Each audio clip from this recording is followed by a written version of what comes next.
所以这一块我咋看饿了呢？会让人想起来皮皮虾呀，还椒盐味儿的。来吧，新玩具，今天我们来玩 LK 出品的这一款可动漂移。盒子外包装直接一张产品的实物照片，看起来还是挺帅的。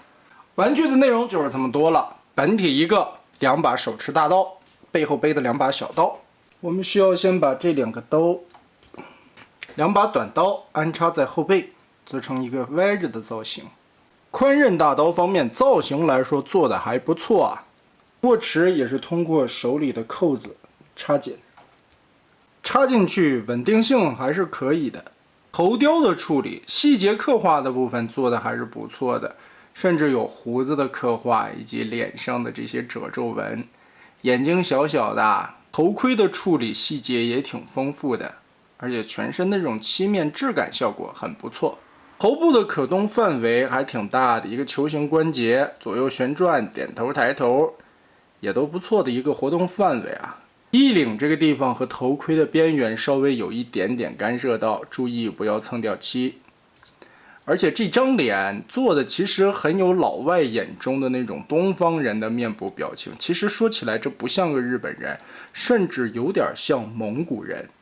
脖子处也做了细节的涂装和造型刻画，哽嗓咽喉甚至有做喉结的一个造型。胸口布加迪的车前脸，后背这里的造型和涂装层次也相当的漂亮，比较还原电影里设定的那种感觉。而且肋下丰富的细节处理，弯腰关节往下滑动的时候有不错的龙虾背脊椎刻画，腋下肋部这里里边的细节非常的精致啊。腰部左右旋转大概45度的角度，胸口也做了独立的摆胸关节，肩部的装甲分为了2层，可以独立的运作，所以是可以夹起来包在大臂上的。根部是球加轴的双段活动范围，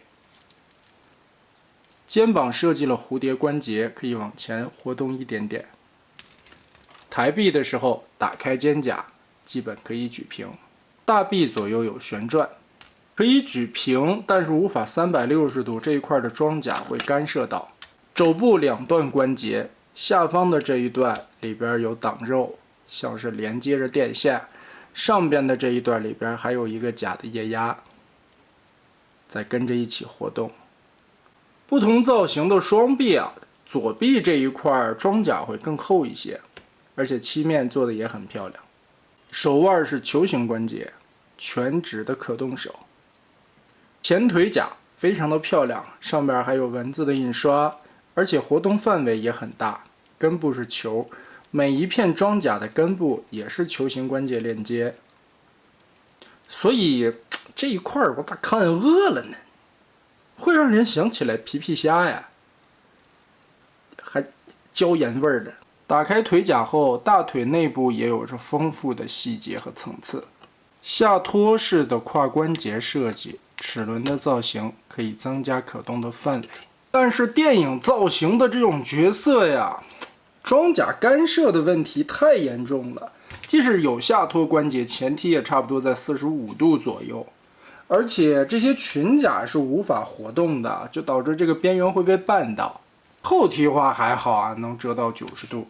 侧踢也会被这块裙甲阻碍到，所以差不多也只有45度左右。膝盖折叠90度没有什么问题，而且整条腿部的机械刻画非常丰富，里边的轮子、轮毂这些地方涂装也是非常精致的，包括这些地方。脚踝左右可以进行一定幅度的接地，前后也有活动范围。胯部左右旋转的幅度不大，但好在膝盖这里做了一段左右旋转关节。整体来说的造型和质感还是不错的，但可动方面算是比较局限。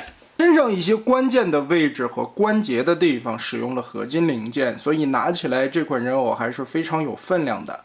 尺寸方面，到头顶高度差不多在22.5公分左右，所以这也应该算是一个配30的尺寸。造型方面算是非常符合电影的一些设定和效果啊，非常不错的细节勾勒以及漆面的刻画，让这款漂移的形象栩栩如生。一些精彩的细节展示倒是也能把这个三变的战士身上的很多零件的布局描写出来，这个是非常不错的。